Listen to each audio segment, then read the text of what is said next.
How we doing, guys? Welcome to DT's Daily. We are back for another week and I hope every single one of you have had a really good weekend. Now, on today's show, we're going to take a look at the FA Cup games this weekend. So many matches, so many talking points and a few cup upsets along the way. Last piece of news involves Matteo Guendouzi because reports are suggesting that he could be on his way back to Arsenal this month. I represent my fucking self. How we doing, guys? Welcome to DT's Daily. That's right.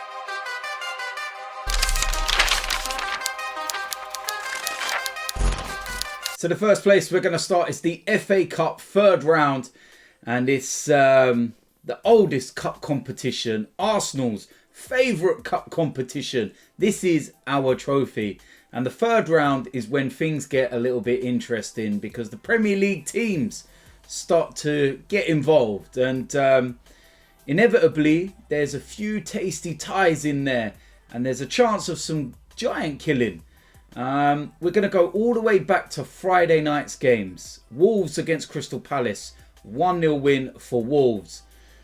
I don't suppose that really has any excitement to it because it's just another Premier League game. Aston Villa against Liverpool. Now, this promised to actually be one of the ties of the round. You think last time out at Villa Park, they scored 7 past Liverpool. And before that, they scored 5. But of course, before the game, Aston Villa was struck down with a COVID infection within their entire first team squad. So nobody was available. And neither was their managers, assistants, etc. And they went and fielded an under-23 and an under-18s team. And it was insane when you look at it. What an opportunity this was for some of these young boys. And Liverpool, they went and started the likes of Mane and Salah. Imagine that as like a 16, 17-year-old boy. And you're facing up against some of the best attackers in world football. It's like, oh my God. Some of these boys are still in school, in college. And the funny story that I saw was that half of the team were actually dropped off to the ground by their parents because they're not old enough to drive. Absolutely mad. Liverpool took the lead in the opening couple of minutes and you're thinking, oh mate, this is going to be a long evening. And then Aston Villa equalised before half time. And I was like, this can't be happening. And then in the second half, Liverpool's quality, fitness and everything else just took its toll. But what a great evening for these Aston Villa boys and the experience they will gain from it.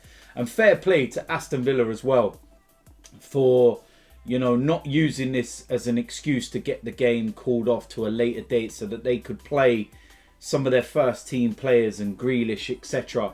They just said, you know what, get the game done, play our under 23s and under 18s and be done with it. So fair play to them.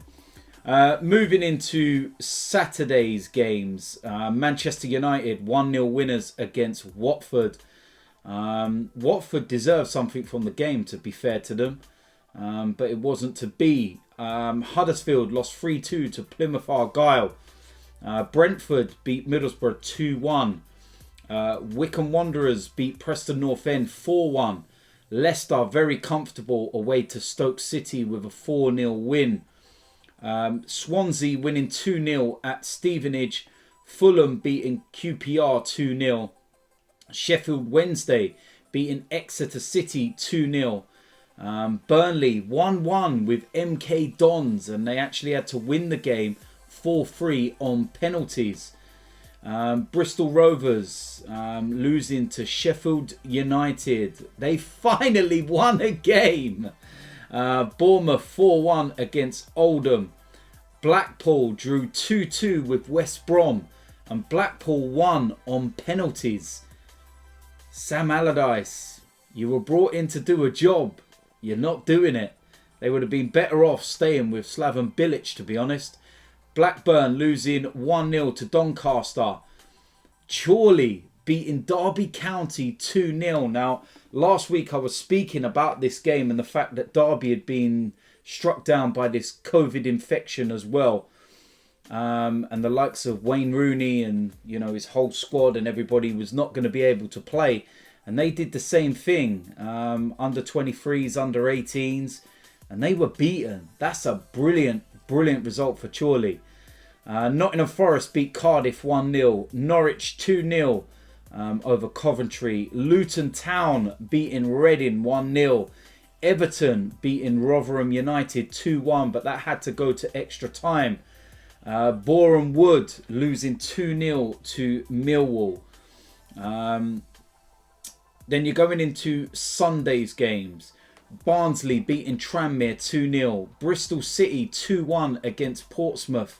Chelsea winning 4-0 against Morecambe. Cheltenham Town beating Mansfield Town 2-1. Crawley Town 3. Leeds United 0. Wow. Well, at least they played good football, innit? They were awful, Leeds United. And the one talking point, I suppose, away from the result itself with Crawley Town was their substitution in the 91st minute. And it's reality TV star Mark Wright. For all of you that don't know who he is, you know, and you're not seeing what happens on reality TV in this country.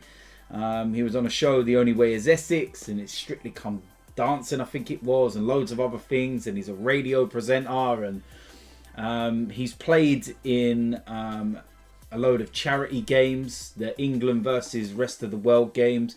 Plays predominantly as a left back. When he was younger, a lot younger, when he was a kid, basically, he was on the books at Spurs, threw his opportunity away. Hasn't played, you know, more than 16 games, I think it is, in the last 15 years or something, because he's just been doing all this reality TV stuff. 33 years old, and now he's been brought in by Crawley Town.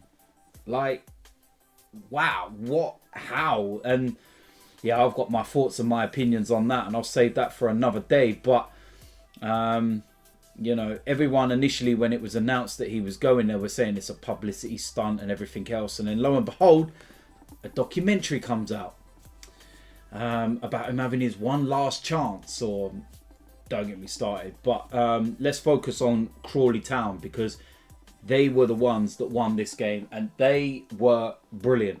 Fair play to Crawley, and I do hope that everybody can focus on, you know, them, rather than, you know, Mark Wright. And it's no disrespect to him. I've got no problem with him. It's just everything surrounding it.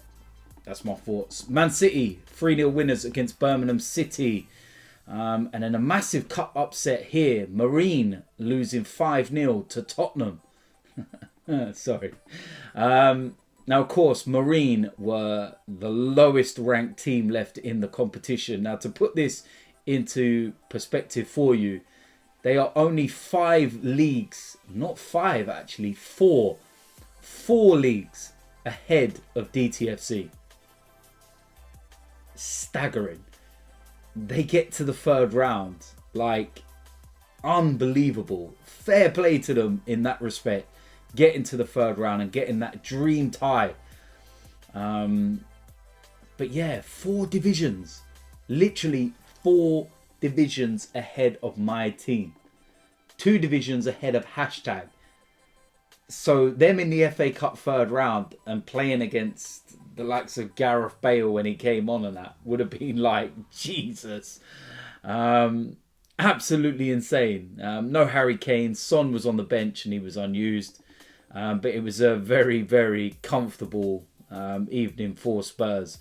And the golfing class in terms of Premier League and right down that bottom end was just evident for all to see. But yeah, that'll be a moment that they will never forget. And do you know what they would have earned from this game?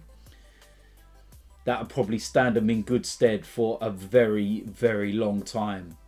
So fair play to them. I've got nothing against them in any way, shape or form. And you never know, maybe in a few years' time, it might be my team. Can you imagine me on the touchline against Spurs? Oh my dear God. I don't know how long I'd last. And of course, the last game of the FA Cup was Arsenal's 2-0 win against Newcastle. And I've spoke in great detail about that, so I don't really need to say much more. But the defence of the FA Cup is underway, and we are through to the next round. So some very, very interesting, games in there. It's going to be very interesting to see what ties in the next round there are. Could be some tasty ones, that's for sure. Last piece of news involves Matteo Guendouzi. Now, of course, he's on loan at Hertha Berlin. And there's been a lot of reports in the German media over the weekend suggesting that he could well return to Arsenal this month at the earliest. But, of course, the reports are also saying that it's looking likely to be in the summer. But Hertha Berlin themselves are pretty much, resigned to the fact that they are going to lose him at some point. They would love to keep him. He scored a couple of goals in their 3-0 win over Schalke recently.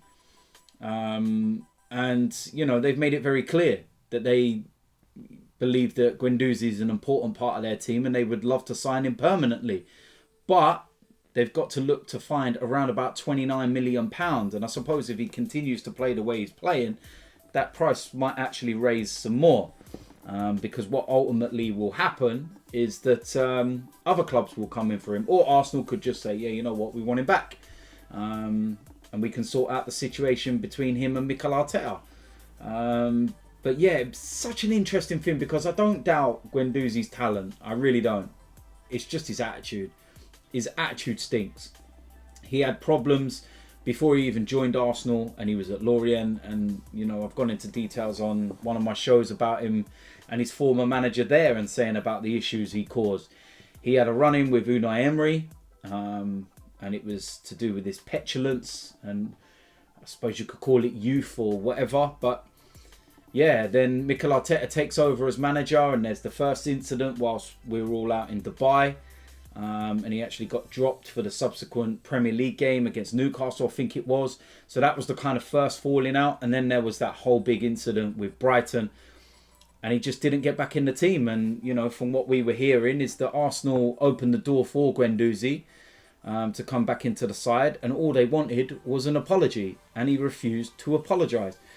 And if you, open the door and say, look, we want an apology, then you have to get that apology. You can't just, try and play off against each other and hope that he does it. And when he don't go, yeah, you know what, we'll let you off. Don't worry about apologising. You come back in the side because you let players walk all over you then. So it's interesting. It'd be very, very interesting if he was playing against, or next to the likes of Thomas Partey right now and stuff. But yeah, we'll wait and see whether it's this month or end of the season. But to be honest, I'm not sure whether we will see him in an Arsenal shirt again, but you never ever know. So there we go. That is it for today's DT's Daily. As usual, let me know in the comment section what you think about today's topics.